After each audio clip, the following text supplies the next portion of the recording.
5 సంవత్సరాల క్రితం జగన్మోహన్ రెడ్డి 23,000 టీచర్ పోస్టులను భర్తీ చేస్తానని చెప్పి ఇచ్చిన మాటను తప్పారని ఏపీసీసీ చీఫ్ వైస్ షర్మిలారెడ్డి అన్నారు. చింతలపూడి బహిరంగ సభలో శుక్రవారం పాల్గొని ఆమె మాట్లాడారు.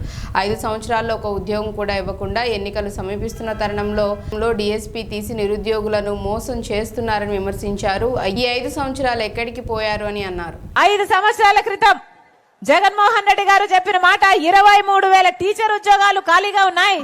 సిగ్గులేదా చంద్రబాబు?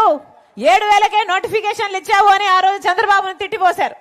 నేను అధికారంలోకి వస్తే 23,000 టీచర్ ఉద్యోగాలను భర్తీ చేస్తానని చెప్పిన జగన్మోహన్ రెడ్డి గారు 5 సంవత్సరాలు అయిపోయింది. ఈ రోజు వరకు కూడా 23,000 ఉద్యోగాలు టీచర్ ఉద్యోగాలు అలాగే ఖాళీగా ఉన్నాయి. 5 సంవత్సరాలు వాటి భర్తీ గురించి ఆలోచన చేయలేదు. ఇప్పుడు ఇక ఎలక్షన్లు వచ్చాయి, 2 నెలలు ఉందనగా ఇప్పుడు 6,000తో ఒక మెగా డిఎస్సీ ఇస్తానన్న వాడు దగా డిఎస్సీ ఇచ్చాడు. మరి దీని ఏమనాలి? దగా కాకపోతే, మోసం కాకపోతే దీన్ని ఏమనాలన్నా ఆలోచన చేయండి.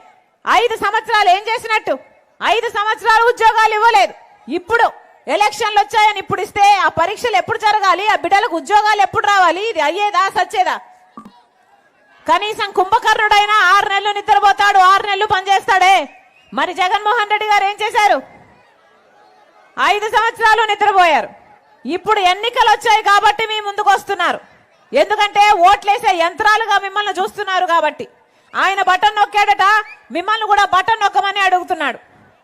సిద్ధమని ఇప్పుడు బయలుదేరొచ్చారే, దేనికి సిద్ధమన్నా? 5 సంవత్సరాలు ఎక్కడ పోయారు?